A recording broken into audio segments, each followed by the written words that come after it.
Oke, bismillahirrahmanirrahim. Assalamualaikum warahmatullahi wabarakatuh. Selamat siang, peserta program keterampilan komputer setara D1 untuk angkatan yang kedua. Selamat datang di kelas pertama dengan Bapak. Nama Bapak adalah Ahmad Ari Wibowo. Mungkin sebagian besar dari kalian sudah tahu dengan Bapak.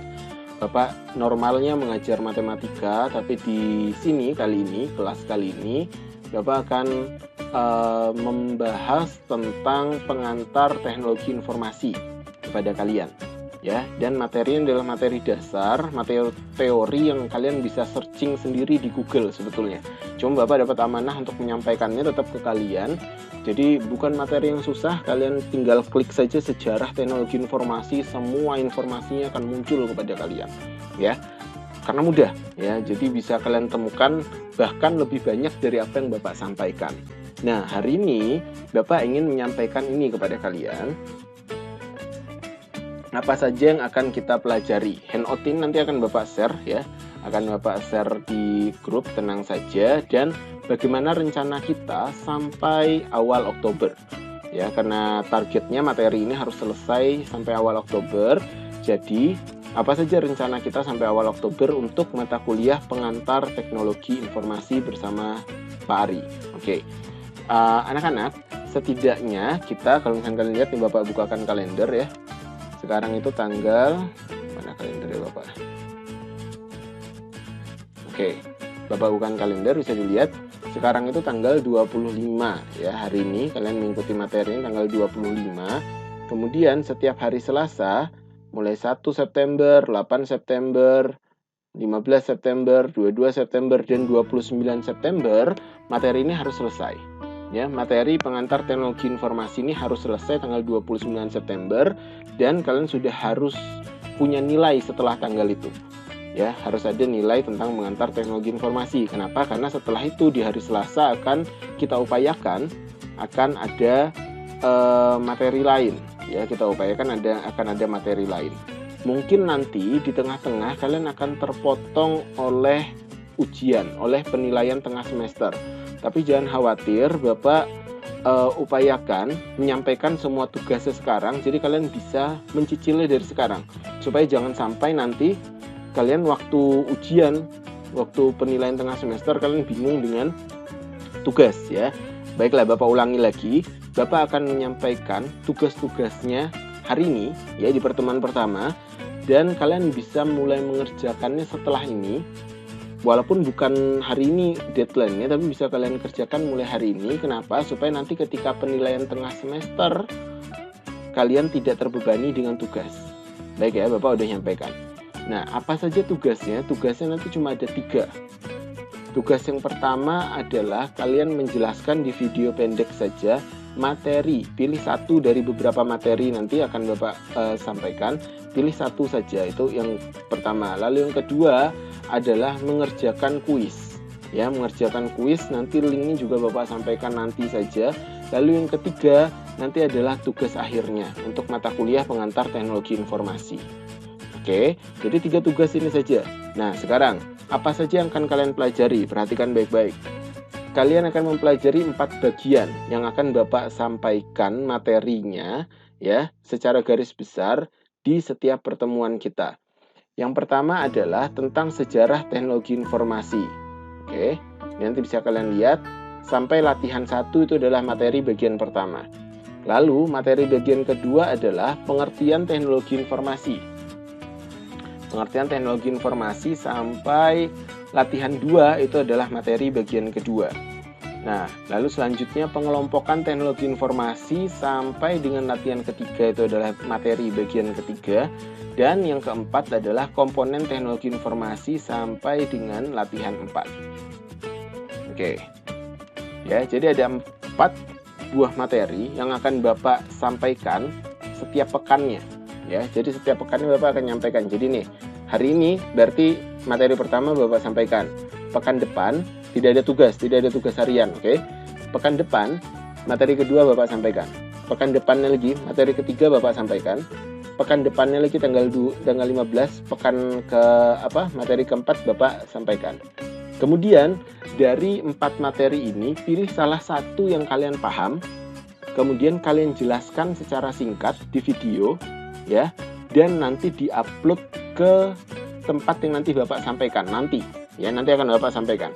Yang penting misalkan kalian memahami tentang materi keempat, ya udah kalian jelaskan aja materi keempat lewat video aja. Kalian merekam diri kalian jelaskan kayak presentasi di kelas ya, seperti presentasi di kelas. Nah, materi ini bisa kalian baca dulu. Nah, ini Bapak berikan nanti file ini full Bapak berikan kepada kalian. Bisa kalian baca terus kalian pilih, oh koyo iki materi kedua ini bisa nih saya pahami nih. Kayaknya materi ketiga ini bisa nih saya pahami nih. Ya udah, silahkan boleh membuat videonya dari sekarang. Ya, boleh membuat videonya dari sekarang supaya nanti sekitar tanggal 15 September itu kalian sudah tidak terbebani lagi. Ya, karena nanti kemungkinan pengumpulannya kalau nggak 15, 22 September. Pengumpulan untuk videonya antara 15 sampai 22 September. Video tugas pertama, yaitu tentang presentasi kalian. Pilih satu dari 4 pembahasan kita, 4 bab pembahasan kita. Kemudian tugas yang kedua adalah kuis. Nah, kuisnya itu kalian latihan-latihan yang ada di sini itu silahkan dipelajari ya, karena nanti kuisnya tidak akan jauh-jauh dari latihan-latihan yang ada di sini. Ya, silahkan dipelajari. Kapan kuisnya? Ya antara tanggal 22 atau 29 ini. Ya.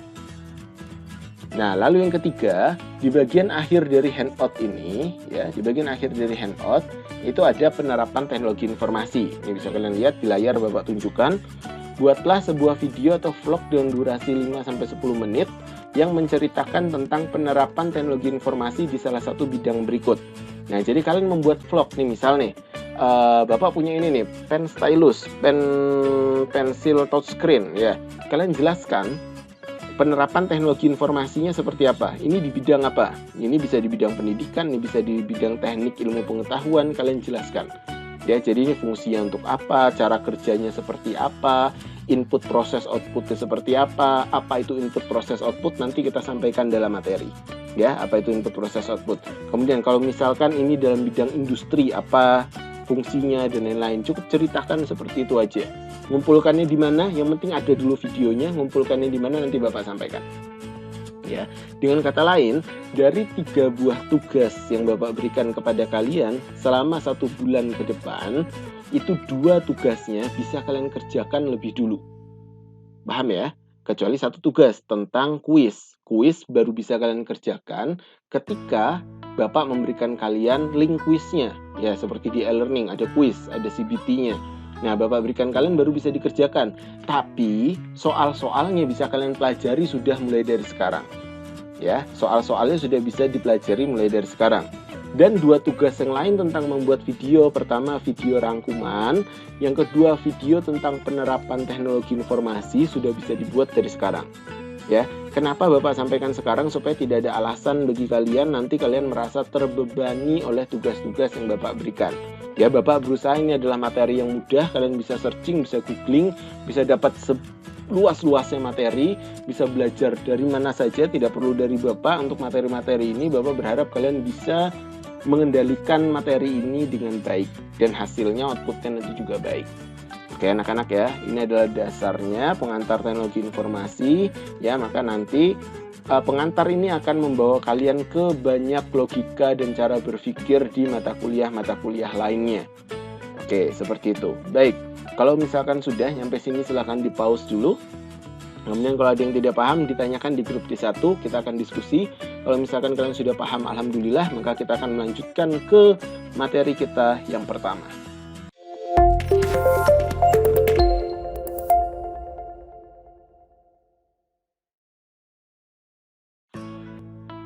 Baik anak-anak, kita mulai dengan basmalah. Bismillahirrahmanirrahim.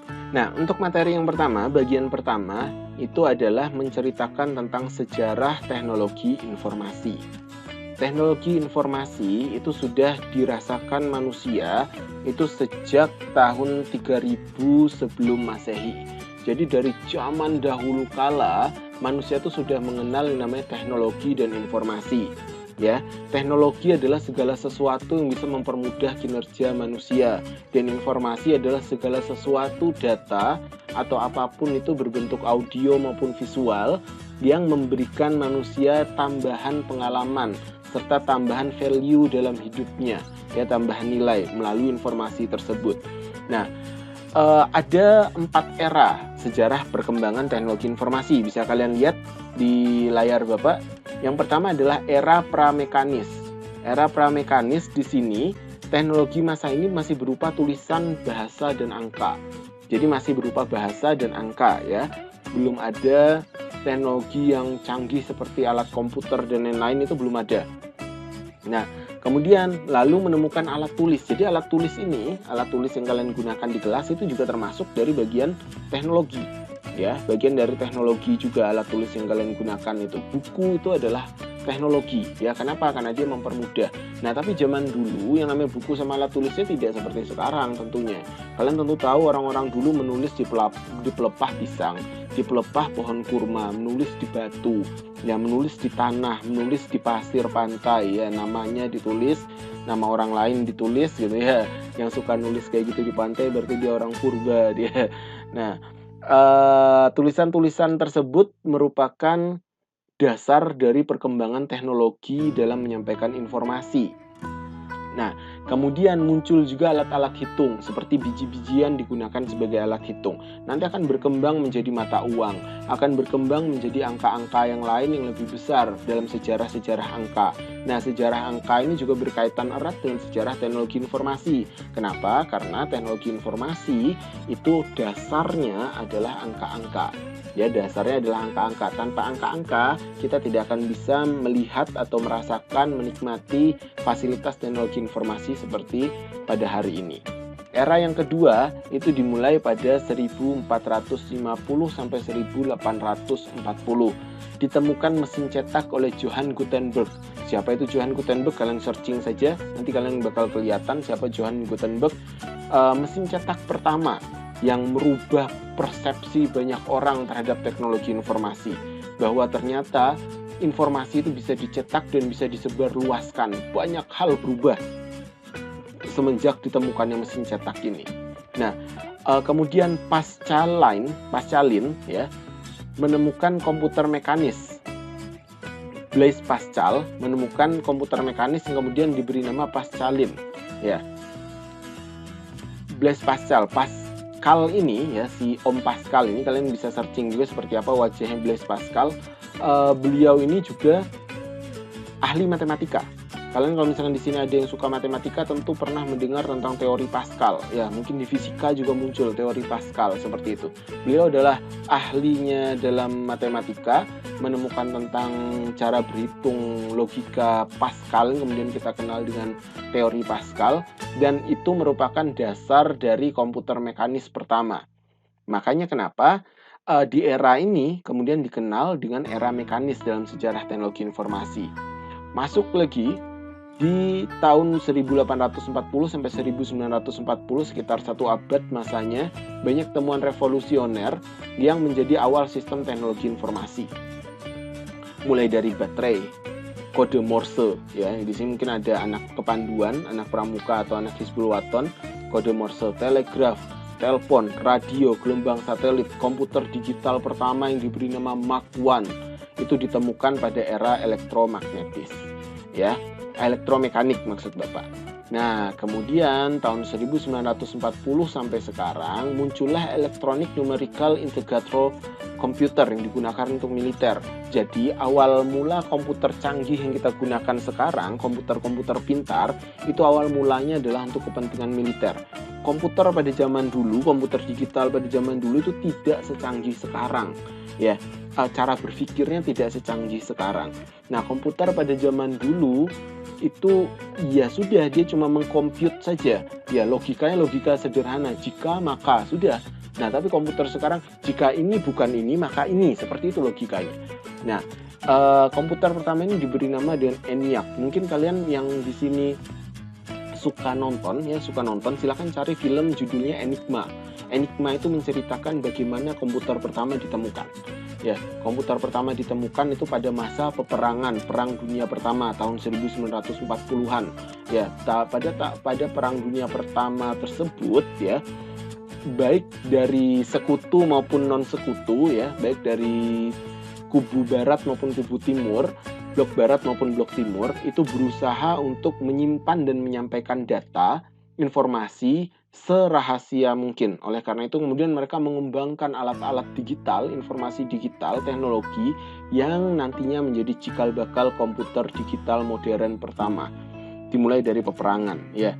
Kemudian muncul juga UNIVAC, Universal Automatic Computer, yaitu komputer komersial yang pertama. Jadi pertama itu komputer digunakan untuk militer, namanya adalah ENIAC. Kemudian setelah peperangan berakhir, ilmunya tetap dikembangkan, kemudian digunakan untuk komersial, dan komputer pertama yang digunakan untuk komersial diberi nama UNIVAC, ya, Universal Automatic Computer. Nah, kemudian revolusi teknologi komputer terus berkembang setiap tahunnya. Sampai sekarang di genggaman kalian juga ada komputer sederhana yang canggihnya luar biasa yang kalian kenal dengan smartphone, ya. Kemudian ada juga iPhone. Kemudian ada juga berbagai macam komputer-komputer yang bisa kita gunakan sesederhana mungkin, tapi fasilitasnya tetap lebih maju daripada zaman-zaman sebelumnya.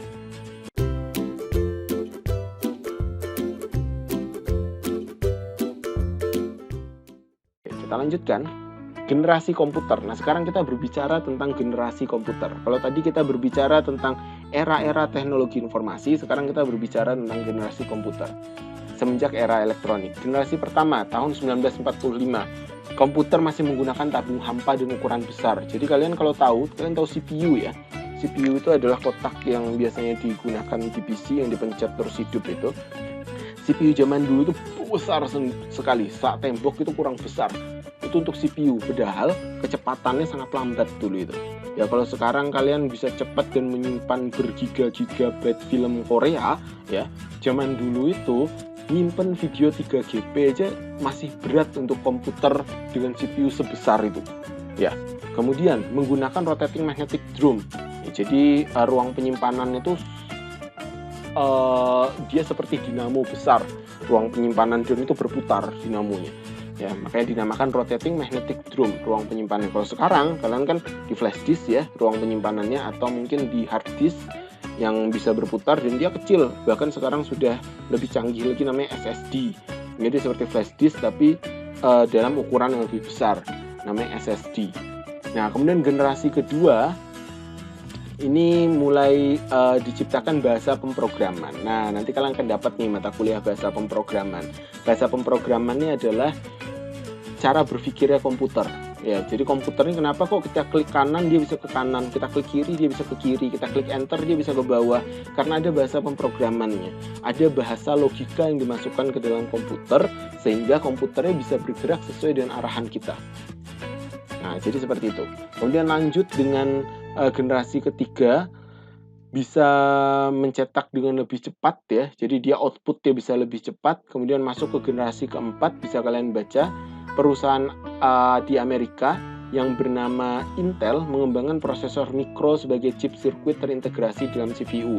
Jadi yang namanya Intel itu ya prosesor yang kecil yang dia menjadi sirkuitnya.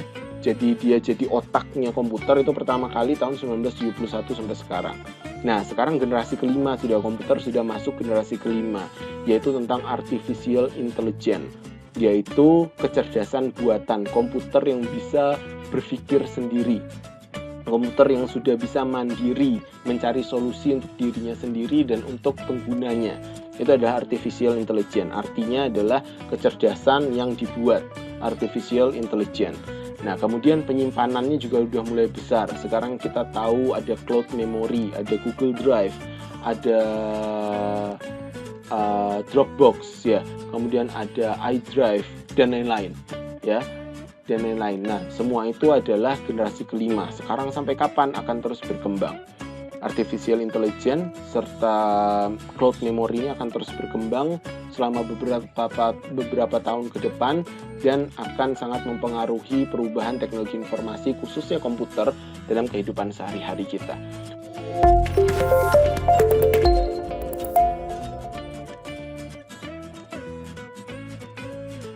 Berbicara tentang artificial intelligence anak-anak, ya artificial intelligence ini adalah sebuah teknologi yang sangat canggih di mana kita bisa menikmati segala sesuatu lebih cepat dengannya.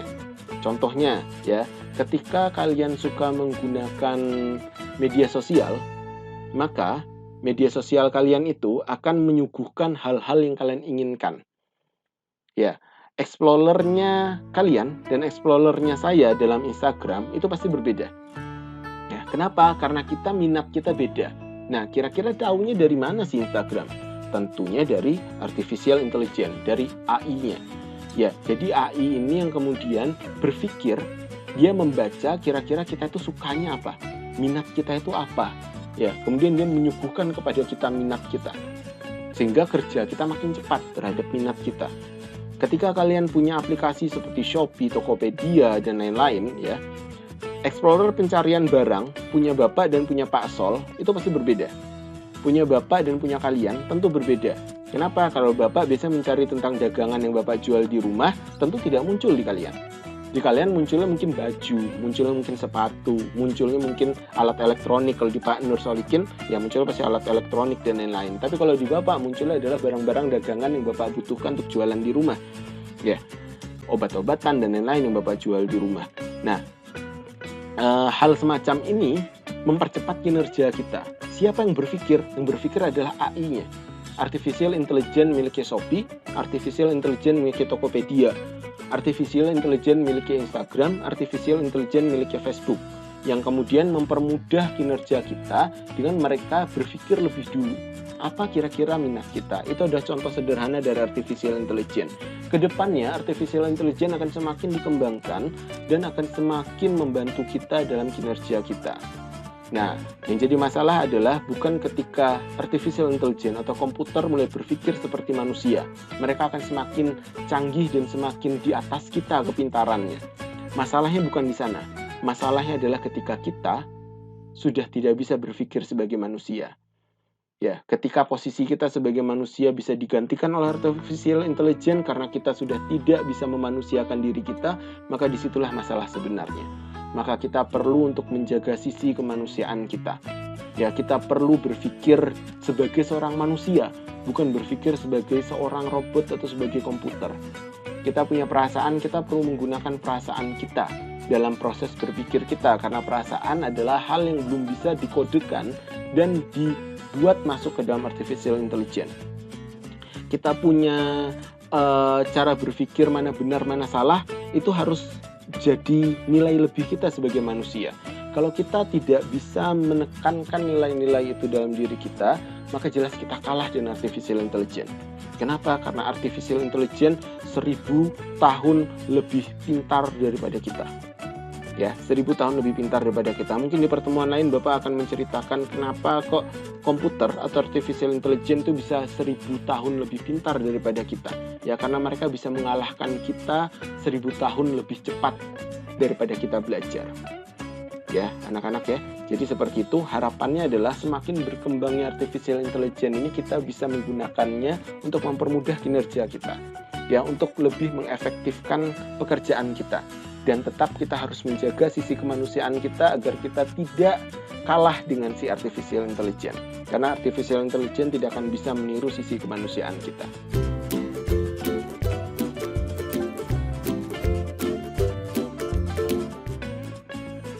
Kita lanjutkan. Nah, dari generasi pertama sampai generasi kelima ada perbedaan kualifikasi. Dari segi ukuran, generasi pertama nih bisa kalian lihat nih di layar. Segini besarnya ini komputer. Ya, mesin komputer itu generasi pertama. Besar sekali. Sedangkan generasi kelima kecil. Komputer-komputer sekarang kecil dan bisa kita bawa kemana-mana. Smartphone itu ada contoh dari komputer juga. Bisa kita bawa kemana-mana. Harganya zaman dulu itu mahal. Gede. Mahal proses pembuatannya. Sedangkan sekarang proses pembuatannya lebih murah. Ya, loh Pak. Sekarang itu loh Pak. Ada laptop harga 130 juta. Ya, bayangkan laptop dengan kecanggihan itu dibuat pada zaman dulu. Harganya nggak 130 juta, nah bisa aja 130 triliun harganya. Tapi dengan kecanggihannya sekarang, kita bisa membelinya hanya dengan 130 juta. Ya, hanya dengan 130 juta. Tapi itu lebih murah daripada 130 triliun. Ya, kecepatan. Zaman dulu tuh udah mahal, besar, tapi lambat nih minta ampun. Nah, Kalian buka misalkan aplikasi Microsoft Word itu ditaruh di komputer lama, itu kalian buka sekarang, kalian tinggal kora-kora, kalian tinggal cuci baju, kalian tinggal makan, itu Microsoft Word-nya mungkin belum kebuka, saking lambatnya ya. Tapi sekarang kalian membuka aplikasi game dan lain-lain aja udah cepetnya minta ampun ya. Kalau misalkan masih lambat, beli aja laptop baru ya supaya cepat. Kemudian penyimpanan, dulu walaupun besar, penyimpanan sangat kecil. Dulu tuh yang namanya 1 kilobyte, 1000 byte, itu luar biasa, itu udah besar ya. 1 kilobyte itu luar biasa udah besar ya, 1 KB. Nah, tapi sekarang 1 KB mau nyimpen apa? File Microsoft Word aja minimal 10 KB, itu udah isinya udah paling cuma 3 baris 10 KB itu. Ya, zaman dulu namanya 1 KB itu udah besar banget zaman dulu. 1 KB. Nah, zaman sekarang 1 KB nggak ada apa-apanya. Ya, jadi itu perbedaan dari generasi 1 sampai generasi 5. Nah, anak-anak kira-kira itu yang Bapak sampaikan, dan latihan 1 silakan kalian pelajari, tidak perlu dikerjakan, tidak perlu dikumpulkan karena nanti mungkin akan muncul dalam kuis nanti, tapi ya nanti. Dan selanjutnya pertemuan minggu depan Bapak akan menyampaikan tentang materi yang kedua, yaitu pengertian teknologi informasi, pengertian komputer dan elektronik